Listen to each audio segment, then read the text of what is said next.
Silent colour کے سننے والوں السلام علیکم۔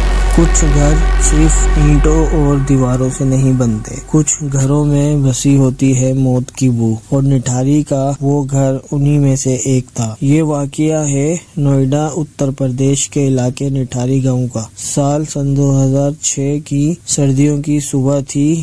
گاؤں کے لوگ ایک گھر کے پیچھے بہنے والے نالے سے عجیب سی بدبو محسوس کر رہے تھے۔ پہلے تو سب نے سمجھا شاید کوئی جانور مر گیا ہو، مگر جب پولیس آئی تو جو منظر ان کے سامنے تھا اس نے پورے ہندوستان کو ہلا کر رکھ دیا۔ نالے سے ایک کے بعد ایک انسانی ہڈیاں، کھوپڑیاں اور جسم کے ٹکڑے نکلنے لگے۔ پولیس گنتی کرتے کرتے تھک گئی۔ 21 انسانی باقیات برآمد ہوئیں اور یہ سب ایک ہی گھر کے پیچھے سے نکل رہی تھی۔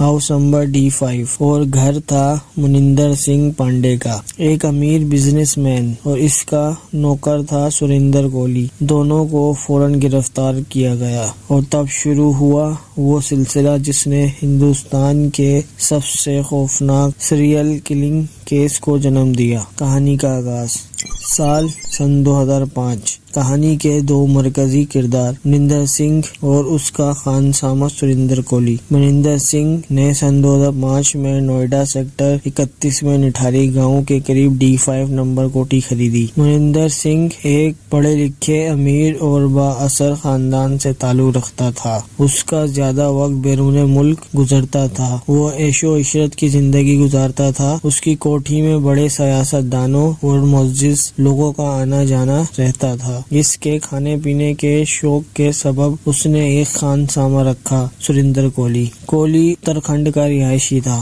پہلے دہلی میں ایک بریگیڈیئر کے گھر کام کرتا تھا۔ بریگیڈیئر کی تعریف سن کر منندر نے اسے اپنے یہاں بلا لیا۔ کوٹھی کی چھت پر اسے ایک کمرہ رہنے کو دیا اور بس یہیں سے شروع ہو گئی الٹی گنتی۔ نوئیڈا میں بچوں کے لاپتہ ہونے کی خبریں آنے لگی۔ عجیب بات یہ تھی کہ کوئی امیر یا معزز گھر کا بچہ نہیں غائب ہوا، صرف غریب خاندانوں کے بچے غائب ہوئے۔ کچھ لوگوں نے کہا یہ بھوت پریت کا کام ہے۔ پولیس نے بھی ان کی شکایات کو سنجیدگی سے نہیں لیا۔ پولیس سمجھتی تھی کہ بچے خود گھر چھوڑ کر چلے گئے ہوں گے۔ پھر 29 دسمبر سن 2006 کو ایک گھریلو ملازمہ جو پہلے اسی کوٹھی پر کام کرتی تھی نوکری مانگنے گئی، مگر وہ کبھی واپس نہیں لوٹی۔ پھر کچھ دن بعد پائل نامی لڑکی غائب ہوئی۔ رکشے والے نے بتایا کہ پائل کو اس نے اسی کوٹھی تک چھوڑا تھا۔ وہ اندر گئی اور کہا کہ پیسے دیتی ہوں، مگر واپس نہ آئی۔ جب رکشے والے نے گھنٹی بجائی، سریندر کوہلی نے کہا وہ تو کب کی چلی گئی ہے، لیکن